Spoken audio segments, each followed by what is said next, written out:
Halo, kali ini saya akan buat satu video unboxing, tapi yang kita unboxing itu ya, bukan produk, tapi kiriman. Nah, ini adalah kiriman dari Center for International Language and Cultural Studies. Adalah lembaga bahasa dari Universitas Islam Indonesia. Kira-kira apa isinya? Mari kita cek. Sebenarnya saya sudah tahu isinya ya. Jadi ini dikirim ya, sudah cukup lama, tapi baru sempat untuk saya videokan. Jadi baru sempat. Ini pertama kali kita lihat isinya, dan dikirimnya seperti ini ya. Kantong plastik dibungkus seperti kantong apa ya? Plastik untuk ya undangan, tapi lumayan tebal. Dan di luar ini tempelan untuk pos ya, ini dikirim lewat pos. Dan ini ya map yang tertutup, masih disegel, masih lem. Dan kita akan lihat isinya ya. Harus hati-hati jangan sampai robek, karena lumayan juga kalau robek. Jadi tanggal 13 bulan April kemarin saya mengikuti tes online. Nah, tes online artinya ya hari itu juga saya ya, mendapatkan hasil, tapi sertifikatnya baru bisa sampai sekarang. Di dalam mapnya, ya, dalam amplopnya maksud saya ada lagi map. Ya, jadi kita cukup banyak isinya. Ini dia mapnya, map promo dari Chillax ini. Nah, yang ini saya tunjukkan sebenarnya isinya ya. Isinya, oke, sertifikat TOEFL ITP terbaru. Jadi sertifikat TOEFL ITP yang terbaru itu sedikit berbeda dari yang sebelum-sebelumnya.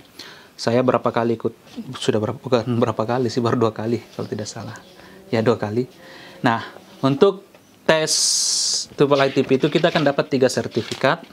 Satu namanya TOEFL ITP Score Report yang kecil begini. Ini TOEFL ITP Score Report. Kemudian TOEFL ITP Official Score Report yang CFR ini, yang ada bagan-bagan apa diagram-diagramnya. Dan yang terakhir, jika skor kita di atas berapa ya? Saya lupa, ada batasannya, nanti saya tampilkan di video. Itu kita akan dapat Certificate of Achievement. Certificate of Achievement ini ya hanya untuk yang nilai skornya di atas 400 atau 500 berapa itu. Kita akan dapat sertifikat, dan itu ada 3 jenis. Ada yang gold, silver, dengan bronze ya. Yang saya dapat ini bukan gold ya, sayang sekali. Bukan sayang sekali, cuma begitu kemampuan saya, cuma dapat sertifikat yang silver ini. Dan bentuknya sekarang sudah sedikit berbeda dari sebelumnya. Di sini tidak ada lagi tanda tangan ya, kalau boleh dilihat ini ya, tidak ada lagi tanda tangan di sebelah sini. Tidak ada tanda tangan David Elhan kalau tidak salah, yang sudah sering kita lihat untuk TOEFL ITP yang lain. Nah, di sini ada logo T warna biru yang cukup besar.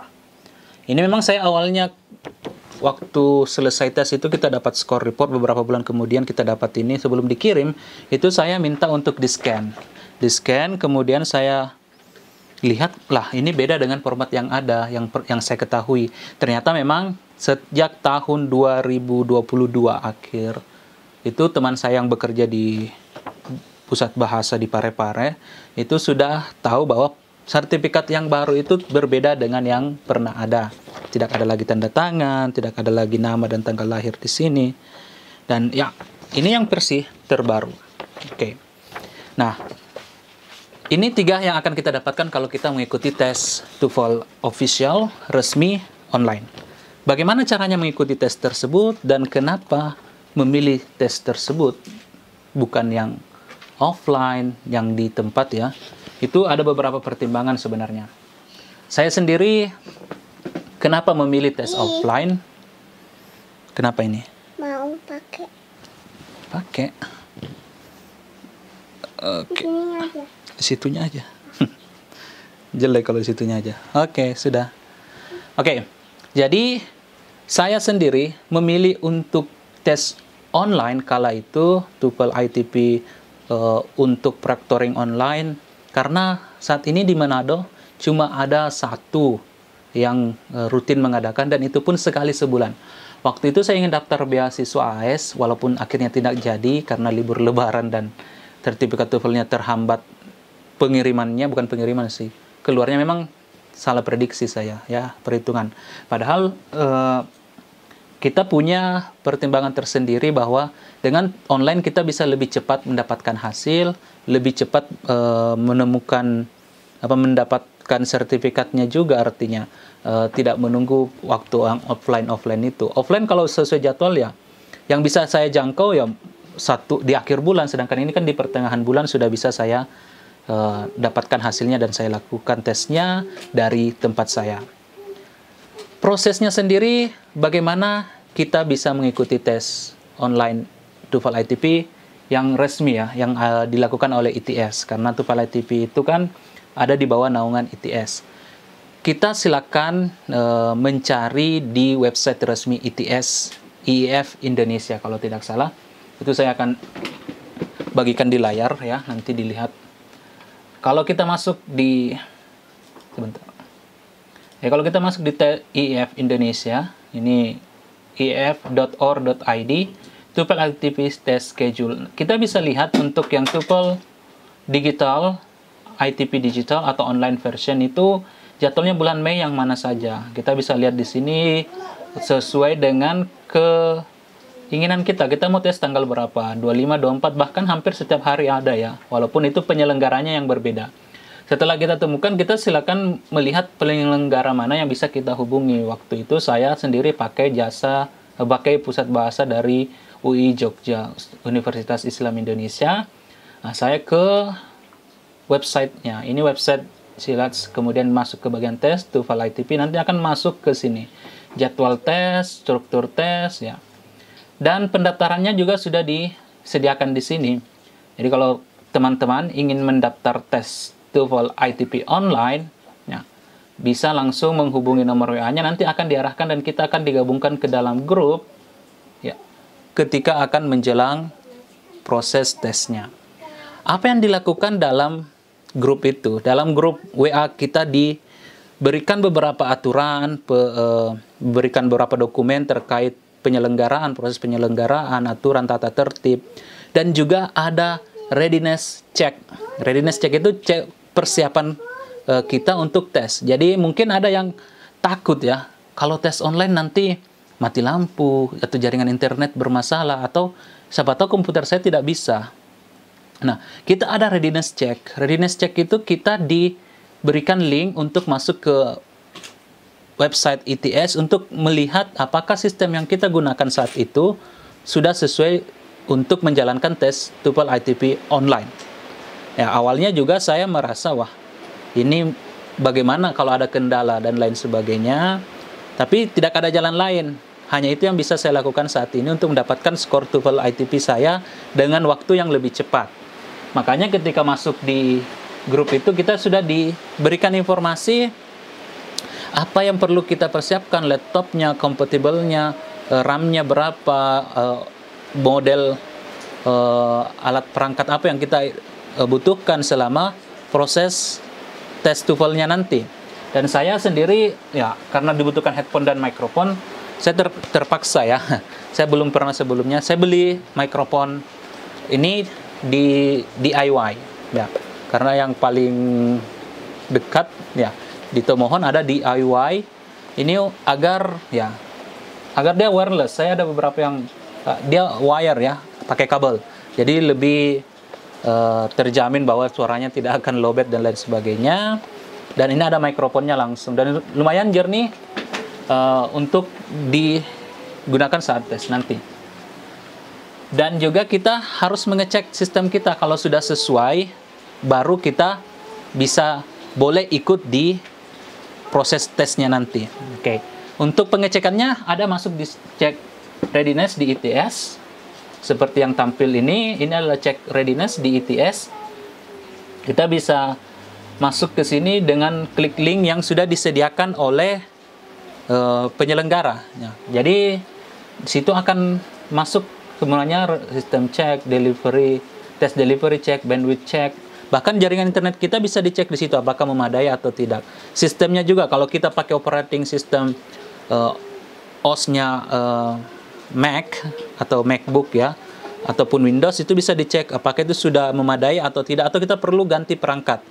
Nah, itu memang akan diketahui sebelum tes. Jadi tidak ada kekhawatiran saat tes kemudian kita tidak bisa tes.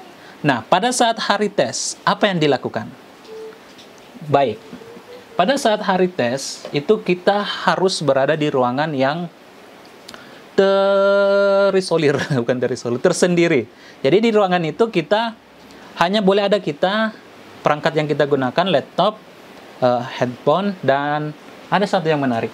Kita boleh buat catatan, tapi yang harus bisa dihapus. Jadi kalau misalnya, tapi ini khusus untuk listening ya, memang. Ini yang baru kali ini saya rasakan, saya gunakan ya untuk tes TOEFL. Kita boleh membuat catatan. Jadi bisa menggunakan katanya kertas dilapis plastik supaya bisa dihapus. Nah, lebih bagus kalau punya papan tulis kecil seperti ini, kita bisa menulis sambil mendengarkan. Itu sangat membantu. Apalagi listening yang panjang-panjang, kita bisa lebih yakin dengan jawaban kita karena kita tidak perlu mengingat. Cuma perlu ketepatan menulis dan nanti bisa kita konfirmasi jawaban itu di sini.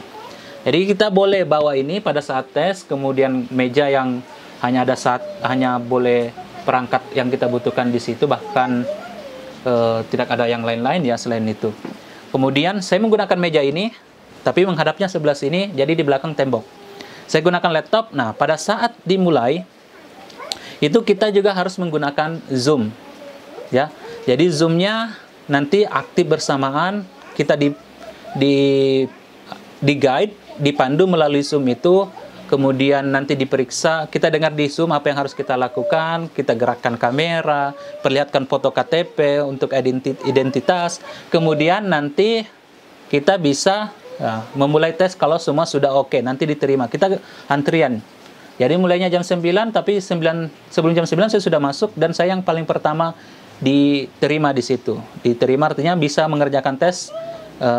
Karena kita mengerjakan tes itu antri berdasarkan yang sudah diverifikasi dari tampilan wajah, diverifikasi dari KTP. Kemudian setelah itu semua sudah siap, kita mulai tes. Nah, yang paling mengkhawatirkan sebenarnya bagaimana jika saat tes soalnya atau ada gangguan internet sehingga soalnya istilahnya itu hang ya, tidak bergerak, freeze sama sekali. Waktu uji coba sempat soal tidak muncul di laptop saya yang ini. Jadi saya harus mengganti device menggunakan Mac, dan ternyata bisa, walaupun sebenarnya saya ingin gunakan Windows karena kebanyakan kan aplikasi itu lebih gampang atau lebih mudah berjalan untuk di Windows. Nah, di Mac itu ternyata lebih mulus, dan sempat satu kali pada saat listening itu terjadi gagal koneksi. Artinya pada saat itu ada gangguan, mungkin sinyal internet saya down. Dan saya hanya gunakan WiFi ya, gunakan Orbit, bukan IndiHome, bukan WiFi kabel itu yang pakai koneksi. Nah, itu lebih disarankan lagi yang pakai kabel LAN. Tapi kalau tidak bisa, ternyata WiFi juga bisa. HP juga saya sudah siapkan, ternyata tidak harus menggunakan itu, lancar sampai selesai. Kalau ada gangguan internet, itu akan terhenti. Nah, karena dia online semua, waktunya itu jalan di online, kita bisa lihat. Pada saat gangguan internet, waktunya juga terhenti. Nanti ketika terkoneksi kembali, baru ya saat koneksinya sudah kembali, maka waktunya akan berjalan. Sama dengan paper base ya, bedanya ya semua tampil di komputer. Kalau kita listening, semua listeningnya tampil di sana, soal jawabannya kita bisa lihat, kita dengar, dan sama hanya bisa satu kali kemudian kita pilih. Durasinya juga sama, 12 detik, ganti lagi ke soal berikutnya untuk listening. Structure, written expression, sama dengan itu modelnya, kita bisa kembali ke soal berikutnya. Kalau listening tadi tidak bisa kembali ya. Tapi kalau structure, written expression, kita bisa kembali kalau ada yang belum bisa, dan bisa kita tandai. Tandai yang kita ragu-ragu. Jadi ada fitur di situ untuk menandai. Dan untuk reading sama juga. Kalau untuk reading, ya semua bacaan tampil dan soal diikuti oleh soalnya ya. Dan biasanya untuk soal itu tampil, kalau kita muncul bacaan, maka di samping itu ada soal. Kalau di versi, saya rasa di versi webnya itu lebih mudah. Kalau di versi online, saya rasa lebih mudah untuk menemukan jawaban yang tepat di reading. Oke. Jadi itu saja pengalaman saya ketika mengikuti tes online. Dan setelah selesai tes itu, walaupun kita punya waktu, kita bisa langsung memilih selesai. Tapi saya memanfaatkan waktu dengan sebaik-baiknya, mengecek kembali jawaban saya, siapa tahu ada yang masih bisa saya perbaiki. Nah, setelah yakin 100%, saya submit. Dan begitu selesai submit, kita bisa lihat skor kita. Dan kita, karena kita tidak bisa mencatat, tidak boleh ada catatan sama sekali, itu bisa langsung di print. Nah, walaupun tidak sempat di print, nanti panitia itu akan memastikan atau mengirimkan kita hasil unofficial, yang itu akan ditampilkan atau dikirimkan ke kita, atau kita langsung dapatkan yang di print. Saya lihat yang saya print bukan print sebagai PDF ya, bukan print sebagai langsung printer. Kalau tidak ada printer tidak apa-apa, jadi print sebagai PDF artinya bisa tersave dengan yang dikirimkan oleh panitia itu sama. Setelah itu 14 hari kemudian, hari kerja 14 hari kerja kemudian, sertifikat akan dikirimkan ke tempat tes. Jadi dari tempat tes baru kita dikirimkan lagi. Begitu sampai di tempat tes, mereka akan menginfokan bahwa sertifikat sudah ada, apa mau dikirimkan atau ambil sendiri. Mau dikirimkan bisa, ambil sendiri juga bisa. Dan ada keterangan apakah mau di-scan atau tidak. Begitulah prosesnya hingga akhirnya sertifikat ITP saya yang kedua. Walaupun skornya saat ini cuma naik 3 poin, nah tapi ya lumayan. Begitulah memang kemampuan bahasa itu, saya rasa sudah pada level begitu, atau mungkin stagnan ya. Mungkin itu saja yang bisa saya bagikan dalam pengalaman mengerjakan TOEFL online. Bagi Anda, bagi Bapak dan Ibu, bagi teman-teman, kawan-kawan yang ingin tes TOEFL, menurut saya tidak ada salahnya mencoba untuk tes TOEFL online. Terima kasih, sampai jumpa di video berikutnya. Dan jika video ini bermanfaat, jangan lupa di-subscribe, like, atau share, bagikan ke teman-teman supaya banyak yang lebih tahu tentang bagaimana pelaksanaan tes TOEFL online. Jika ada yang ingin ditanyakan, boleh di komen di kolom komentar. Terima kasih.